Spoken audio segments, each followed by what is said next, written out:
The first thing I noticed was the smell. Not a bad smell. That is the detail that still unsettles me when I think back to it. If I had walked into my own home after 9 days away and smelled something wrong, I would have had a category for it. Mold, gas leak, something left out. Categories are manageable. What I smelled instead was fresh paint and a specific brand of lavender room spray that I recognized because it was not mine. It was hers. My husband, Daniel, had his suitcase in one hand and his dead phone in the other, still searching for his charger, still wearing the particular distracted happiness of a man coming off a honeymoon, when I walked through our front door and stopped. The hallway was different, not dramatically, not in the way you would immediately name. The furniture was in the same positions, the same rug, the same console table we had argued pleasantly about for 2 weeks before agreeing on it. But there was a photograph on the wall that had not been there when we left. A framed print, 8 by 10, in a dark wood frame. A family portrait, not ours. His. Daniel looked up from his phone. He saw my face. He looked at the wall. Before either of us said anything, we heard movement from upstairs. Footsteps. The particular creak of the third stair from the top, the one we had been meaning to fix since March. And then the footsteps on the stairs. And then she was standing at the bottom of them in a bathrobe I had never seen, holding a mug of what smelled like chamomile tea, looking at us with the expression of someone who had been expecting us and had arranged their face accordingly. "You made it," said Patricia Holt, my mother-in-law, smiling. "Welcome home." I looked at my husband. He was looking at his mother. Something moved across his face that I did not yet have the vocabulary for but would spend the next 3 weeks learning to read fluently. That expression was not surprise. "My name is Renee Holt. I have been Renee Holt for 11 months now and I am still deciding how I feel about that."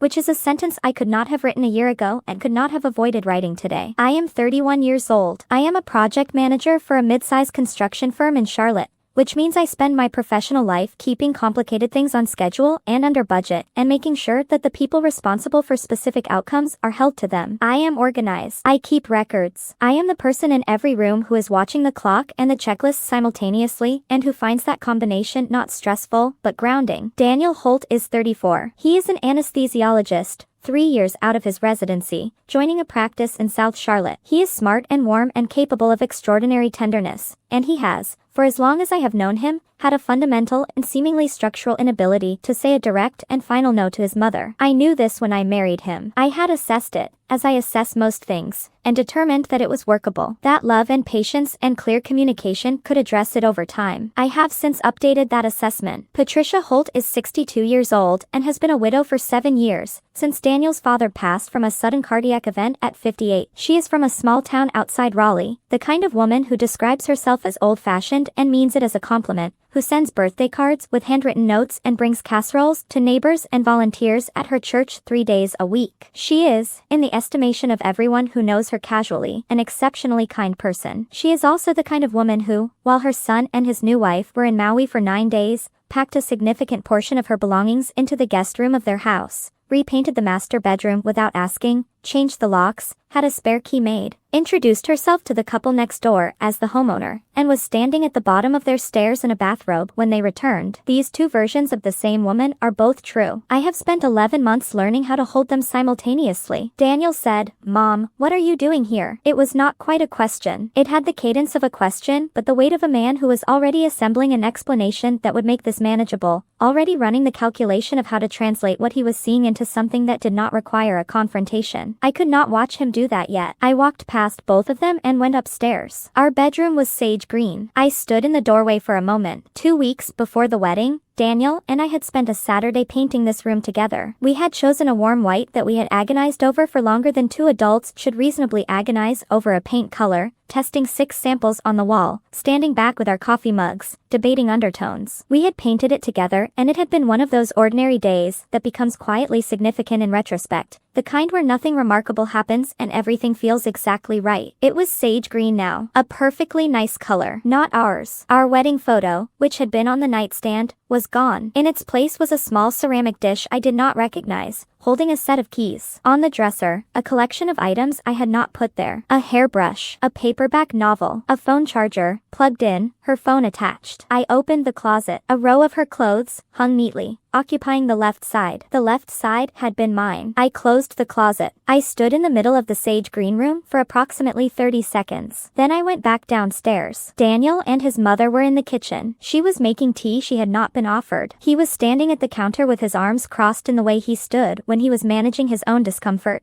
weight shifted slightly to one side, jaw tight. She heard about the guest room situation, Patricia was saying. I heard her voice before I came through the door. The apartment had the flooding and I didn't know where else to go and I didn't want to bother you on your honeymoon, so I just let myself in with the spare key. I came through the kitchen door. What spare key? I said. Patricia looked at me with the warm, slightly pained expression of a woman who has been waiting for this conversation and has prepared for it. Honey, I've had a key to this house since before you two got together. Daniel gave it to me years ago. I looked at Daniel. He had the grace to look at the counter. The guest room had the flooding, I said. So you moved into our bedroom. I didn't want to put you out, she said, which was a sentence so inverted from the reality of the situation that I had to take one careful breath before responding. You painted our bedroom, I said. I thought a fresh color would be a nice welcome home. She smiled. Sage is very calming. I read that it's good for sleep. I looked at my husband. He was still looking at the counter. That was the moment I understood the shape of what I was dealing with. Not just Patricia. Patricia I could manage. I had managed difficult people my entire professional life. What I was looking at, standing in my own kitchen on the first day of my marriage, was the specific and clarifying picture of a woman who had walked into my home without permission and a man who had known she had a key and said nothing. Daniel, I said, can we talk upstairs? He followed me to the guest room because the master bedroom was currently someone else's space, which was a fact so disorienting that I had to set it aside to have this conversation at all. I sat on the edge of the guest bed. He stood near the window. You gave her a key, I said. Years ago, he said. Before we bought the house together. I should have asked for it back. You should have told me she had one. He ran a hand through his hair. I know. It never seemed relevant until now. I looked at him. The specific quality of that sentence, it never seemed relevant,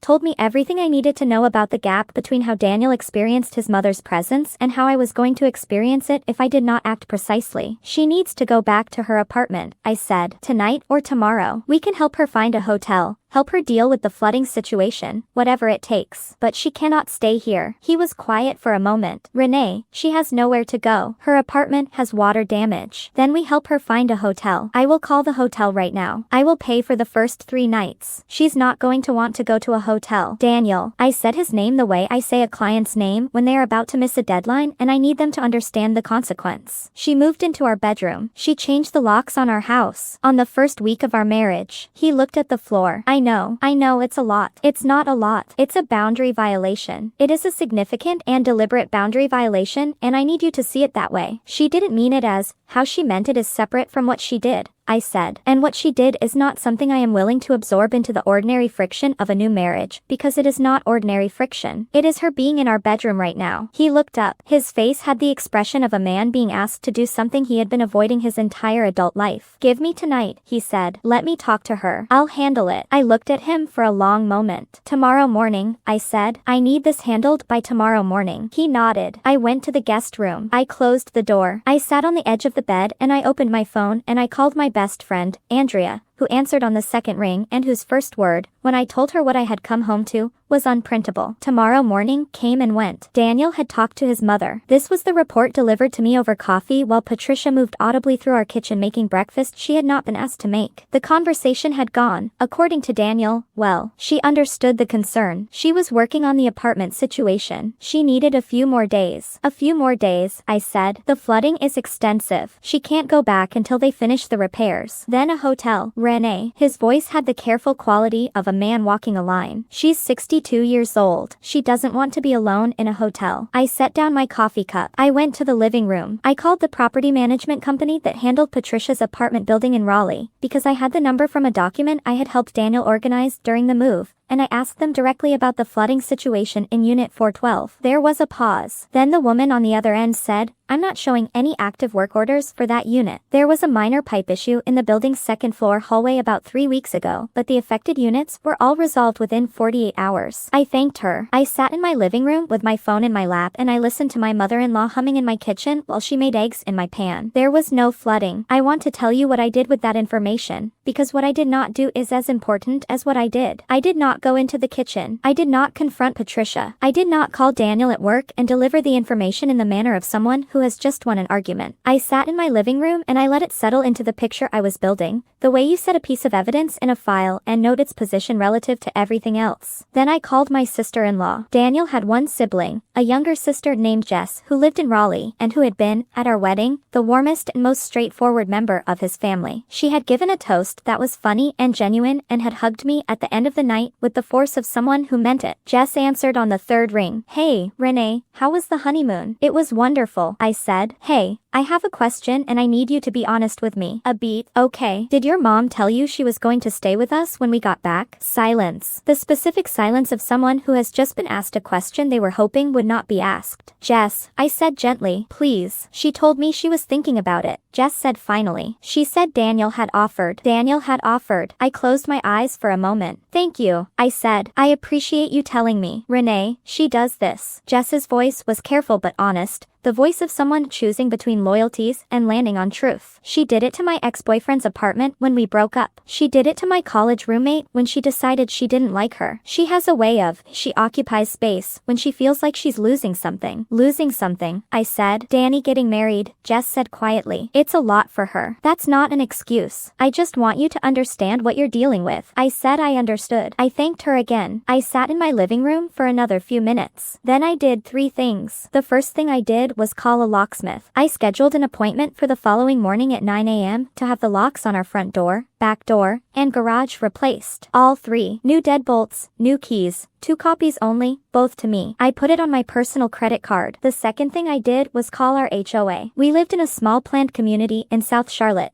The kind with a neighborhood coordinator and a welcome committee and a very specific set of rules about what residents could and could not do to shared and individual property. I called the coordinator, a woman named Brenda, and asked her casually whether there had been any unusual introductions in the neighborhood recently, new residents, anyone presenting themselves as homeowners. Brenda, who had the specific energy of someone who loved this kind of information, said that yes, actually, the woman staying at our house had introduced herself to 3 different neighbors as the owner and had, apparently, asked one of them to redirect any packages delivered to our address to her directly. I thanked Brenda. I noted all of this. I added it to the file I was building, which was not yet a physical file, but was fully organized in my mind, which for me is the same thing. The third thing I did was find an attorney. Not a divorce attorney. Not yet. A family and property attorney. Because what Patricia had done by changing our locks constituted, in the most precise legal language, an unlawful entry and property interference. And I wanted to understand exactly what my options were before I had any further conversation with my husband. Her name was Diane Osei. She had been practicing family and property law in Charlotte for 16 years and had been recommended to me by a colleague at my firm who described her as someone who does not waste your time or hers. I had a phone consultation at 4:30 p.m. that day, 45 minutes, during which I presented the situation chronologically and she listened without interrupting. When I finished, she said, "Let me ask you a direct question. Are you considering divorce?" I said, "I am considering all of my options." She said, "That's a smart way to think about it. Here is what you need to know." She then explained the relevant North Carolina statutes regarding unauthorized entry, property interference, and the specific exposure that Patricia had created by changing the locks on a property she did not own and representing herself to neighbors as its owner. She explained what documentation would be useful if this proceeded legally. She explained what I should and should not say to Daniel before I had a clearer picture of where he stood. "Do not have the financial conversation yet," she said. "Let the lock situation resolve first. The way he handles the lock situation will tell you what the financial conversation is going to look like." That was the clearest piece of advice I received in the entire 3 weeks. I held onto it like a handhold. Daniel came home at 6:45. Patricia had made dinner. The table was set the way she set tables, which was not the way I set tables, with specific preferences about placement that I had not been consulted on. We sat down, the 3 of us, in my dining room, at my table, eating a meal I had not made, and Patricia talked about the neighborhood, about a gardening project she was thinking of starting in the side yard, about a show she had found on our streaming account that she thought we would enjoy. Our streaming account. That I paid for. I ate and I said very little, and I watched my husband. He was relaxed in the way he was relaxed around his mother, the specific looseness of a man in a room where he does not have to manage anything because someone else has always managed it for him. He laughed at the right moments. He asked follow-up questions. He was, in this room, the Daniel who existed before I did. After dinner I told Daniel I needed to talk to him. We went to the guest room again. I told him about the locksmith appointment. His face shifted. "Renee, the locks are being changed tomorrow at 9, I said. "Both of us will have keys. That is the appropriate arrangement for a home that belongs to both of us. She's going to feel like you don't trust her." "I don't trust her," I said. "She told you her apartment had flooded flooding. I called the property management company. There was no flooding. There was a minor pipe issue in a hallway 3 weeks ago, resolved in 48 hours. Her unit was not affected. He went still. She lied to you, Daniel, to get into our house. She planned this. He was quiet for a long time. Long enough that I could hear Patricia moving in the kitchen below us, the sound of dishes being washed that were not hers to wash. When he finally spoke, his voice was careful and low. I know she can be a lot. I know this is not ideal, but she is my mother, and she lost my dad, and she's been alone for 7 years, and the idea of her in a hotel room by herself. The idea of your mother in a hotel room is not the same as the reality of her in our bedroom, I said. Those are two different things, and I need you to stop letting one cancel out the other. He looked at the wall. She paints rooms without permission. She changes locks. She tells our neighbors she owns our house. I said it without heat. I said it the way I read a project timeline to a contractor who has missed 3 benchmarks. Here is what the record shows. She introduced herself as the homeowner to at least 3 neighbors. Brenda from the HOA confirmed it. His jaw tightened. She wouldn't have meant it that way. Daniel, I said his name carefully. I need you to hear me. I am not asking you to stop loving your mother. I am asking you to live in the same house that I live in, which is the house where she changed the locks and moved into our bedroom and lied about why she needed to. Those are facts, not feelings. Facts. And I need my husband to acknowledge the facts before we talk about how we handle them. He looked at me. Something moved through his face that was more complicated than I had seen from him before. The specific conflict of a man being asked to choose a frame and understanding, for maybe the first time, that not choosing is also a choice. The locksmith is coming at 9, I said again. I would like you to be there. He was there at 9. Patricia was in the kitchen when the locksmith arrived. She watched the process with the expression of someone who has been informed of a consequence they were not expecting and is deciding how to respond to it. She chose grace. That was the calculation she made, and I respect the precision of it. She understood that protesting the lock change directly would cost her more than accepting it with visible dignity, so she accepted it. She made coffee. She offered the locksmith a cup, which he declined. She said, "It's smart to update the locks when you move in, really. I should have thought of that." She handed me the key she had made, the spare. She held it out with a smile that did not reach her eyes and said, "I won't be needing this anymore." I took it. I said thank you. I put it in my pocket. That evening she told Daniel that she felt unwelcome. Daniel told me this the next morning, in the careful way of a man delivering information he knows will land badly. "She's not trying to cause problems," he said. "She just feels like she's in the way." "She is in the way," I said. "That is an accurate feeling." Renee. Daniel. I said his name again. I used it the way I had been using it, as a marker, a flag in the ground. "I love you. I am committed to this marriage. And I need to tell you something clearly, which is that I will not be managing your mother's feelings about appropriate boundaries. That is your job. It has always been your job. And the reason we are in this situation is that you have not been doing it." He looked like I had said something that hurt and was also true. "She needs to have a departure date," I said. "A specific date. Not a few more days. Not when the repairs are done, because there are no repairs. We established that. A date. I would like that date to be this coming Sunday." Sunday is 5 days away. Yes. He ran his hand through his hair. He did this when he was thinking. I had learned his physical vocabulary in 2 years of dating and 11 months of marriage, and I could read it as clearly as a blueprint. "Okay," he said finally. Sunday. Friday came first. I came home from work at 5:45 to find Patricia in my home office. She was at my desk. My desk, where I kept my client files, my financial records, the binder I maintained with our mortgage documents and insurance paperwork and household accounts. She was not at the computer. She was going through the binder. I stood in the doorway. She looked up without the flinch of someone caught, without the immediate apology or the cover story. She looked up with the measured calm of someone who had decided, in the moment of being found, that there was no version of this worth hiding. "I was just trying to understand the household finances," she said. "Daniel doesn't talk to me about money, and I like to know that he's taken care of." I walked into the room. I took the binder from the desk. I said, "This is private. I'm his mother. These are our documents. Mine and Daniel's, not yours." I said it without raising my voice. I was aware of my own heartbeat, steady, the specific calm of someone who has been moving toward a moment for several days and has arrived at it. She stood. She was several inches shorter than me, and she drew herself up in the way small women do when they want to take up more space. "Renee, I think you should understand something. Daniel and I have a relationship that existed long before you came along. I am not going anywhere. You can change the locks and set your dates and organize your little binders, But I am his mother and that does not have an expiration date. I looked at her. I think you should call Daniel, I said. She blinked. Call him right now. Tell him what you just said to me. Say it to both of us. A pause. Something shifted behind her eyes. The calculation of a woman who has operated in a specific way for a long time and has encountered, for perhaps the first time, a person who is not going to absorb it. She called Daniel. He was home in 22 minutes. Which was fast enough that I understood he had been waiting for a call, had perhaps known something was building. He walked into the house and looked at both of us. His mother told him what she had told me, not exactly, but in the version that showed her best, that she was concerned, that she only wanted to understand, that she felt like a stranger in her own son's life. Daniel listened. He looked at me. I did not say anything. He turned to his mother. Mom, he said, you need to go back to Raleigh on Sunday. She looked at him. I love you, he said, and you need to go home. Her face did the thing I had seen it do when the locks were changed, the recalibration, the selection of a response that cost her the least. She looked at him for a long moment, then at me, then back at him. Fine, she said. Sunday. She went upstairs. We heard her bedroom door, our bedroom door, close. Daniel stood in the hallway, looking like a man who has done something difficult and is not yet sure how to hold it. I put my hand on his arm. Thank you, I said. I meant it completely. She left on Sunday at 11:14 a.m. I know the time because I watched from the kitchen window as Daniel loaded her bags into her car and because I had been watching the clock the way I watched clocks. She hugged him on the front lawn. It was a long hug, the kind that is also a statement. Then she got in her car and she pulled out of our driveway and she drove away. Daniel came back inside. He looked tired in the specific way of someone who has done something right and found it unexpectedly heavy. We need to talk, he said, about all of it. We sat at the kitchen table, the real conversation, the one we should have had before we got married about what it meant to have a mother like his and a marriage like ours. He told me things he had not told me. That Patricia had called him 6 times the week before our wedding with different reasons the wedding should be postponed. That she had asked him, 2 months before the honeymoon, whether I would mind if she joined us for part of it. That she had told him, when he bought this house, that he should put it in his name only, in case things didn't work out. In case things didn't work out. He had not told me that. I sat with that information. I did not react immediately. I have learned that my most useful responses come after a pause. I called Diane Osei the following week, not because I was filing for divorce, but because Diane had told me something in our first consultation that I had not let myself fully address. She had said, let the lock situation tell you where he stands. It had told me. He had stood there. He had said the words. He had let her leave. But it had also told me other things. The 6 calls before the wedding, the honeymoon suggestion, the house in his name only. A pattern of a man who had been managing his mother for so long that he had stopped noticing how much of his life was organized around her comfort. I want to work on this marriage, I told Diane, and I want to protect myself while I do. She helped me understand what protection looked like from a legal and financial standpoint. Not because I was planning to leave, but because a woman who does not understand her own position in a marriage is a woman who cannot make a free choice about it. Understanding my position was not a betrayal of Daniel. It was the thing that made it possible for me to stay by choice rather than by default. Daniel and I started seeing a couples therapist named Marcus Webb in the month after Patricia left. Marcus was patient and direct and had the specific skill of asking the question that reorganized everything. In our 3rd session he asked Daniel, when your mother asked you to put the house in your name only, what did you feel? Daniel was quiet for a long time. Then he said, relieved. I felt relieved that she gave me permission to do what I already knew I wasn't going to do. Marcus looked at me. I looked at Daniel. That is the most honest thing you have said in 3 sessions. Marcus said. It was. And it was the moment I understood that the man I had married was not someone who would choose his mother over me every time. He was someone who had never been given the tools to choose himself. That was a different and more workable problem. It has been 11 months since the honeymoon. The sage green is gone. We repainted the bedroom together in October, the same warm white we had chosen before the wedding, and it took a Saturday and a lot of laughter and was one of the better days of our marriage. Patricia and I have reached what I would describe as a functional truce. She visits twice a year, scheduled in advance, with a departure date confirmed before arrival. She stays at the Hampton Inn 6 minutes from our house, which Daniel books for her and which she has stopped complaining about. She does not have a key. She and I are not close. I do not expect that to change and I have stopped needing it to. What I need is what I have, which is a husband who showed up on a Sunday morning and told his mother it was time to go home, and who has been showing up in smaller and quieter ways every day since. Daniel and I had a conversation last month, on a Sunday evening after a session with Marcus, sitting on the back porch with the kind of comfortable quiet that is its own kind of language. He said, I should have told you about the key a long time ago. I know, I said. He said, I think I didn't tell you because if I told you, I would have had to do something about it, and I didn't know how. I looked at him. He was looking at the yard, the garden I had been slowly building since spring. You know how now? I said. He looked at me. Yeah, he said. I do. That is not a fairy tale ending. I am not interested in fairy tale endings. I am interested in accurate ones. The accurate ending of this story is a woman who came home from her honeymoon to a bedroom that was the wrong color, who did not scream and did not collapse and did not absorb the situation as something she had to simply live with, who made appointments and built files and called attorneys and locksmiths and sisters-in-law, who looked at her husband and told him the truth of what was happening and waited to see what he would do with it. He did something with it. That is enough. For now, and I mean that without reservation, it is genuinely enough. If you are somewhere in America right now watching this, leave your state in the comments. And if you have a mother-in-law story, you already know the comments section belongs to you tonight. Subscribe if you want more. There are so many more where this came from.